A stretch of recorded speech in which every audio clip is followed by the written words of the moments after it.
That's what I look like without makeup. Makeup makes you look like a woman, otherwise you look like a man, you know?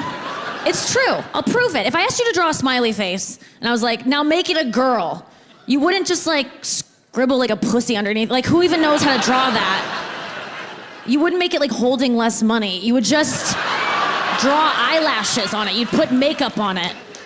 That's what differentiates us. So without makeup, I look way different. I never get recognized, ever, you know? Because people see me on TV and I don't look the same without makeup. The other day I was actually recognized without makeup and I got offended.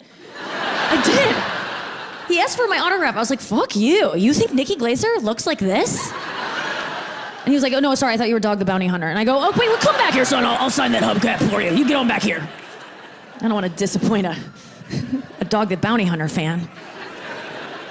Yeah, I'm a rangy broad, man. But I can look pretty hot. I was accidentally hot at a Trader Joe's recently. I didn't mean to be. I was coming home from a photo shoot and I stopped at the grocery store and I was looking good and I was getting flirted with by the cashier. And then he cleared my order and was like, get out of here.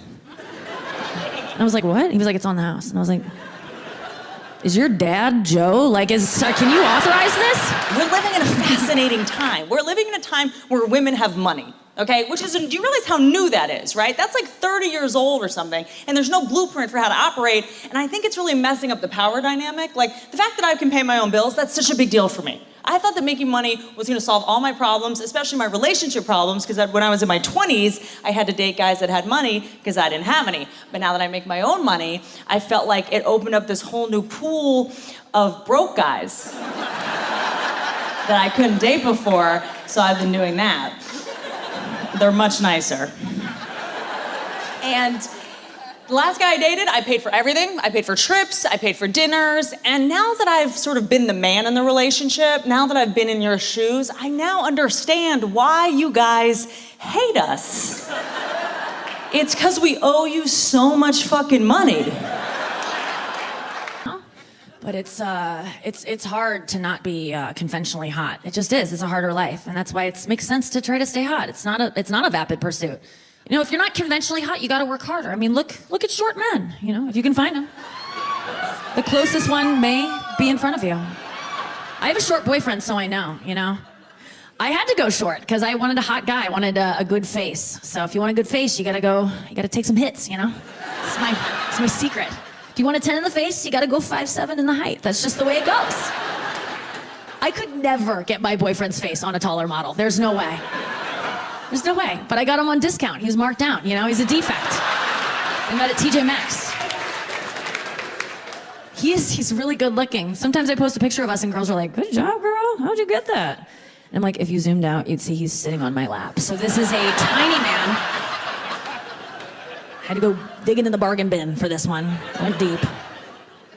But I love short guys. I like to stand up for you because, I mean, I sit down for you when I'm talking in conversation to make you more comfortable, but I stand up for you figuratively because I don't like how people are mean to you. And you're usually cooler than tall guys because you have to be because no one respects you. You know, like... And something happens psychologically when you start to pay for someone where you start to hate them. You start to hate everything about them. You resent them. You start keeping score of everything they do. One day he came home, he was drinking a coconut water.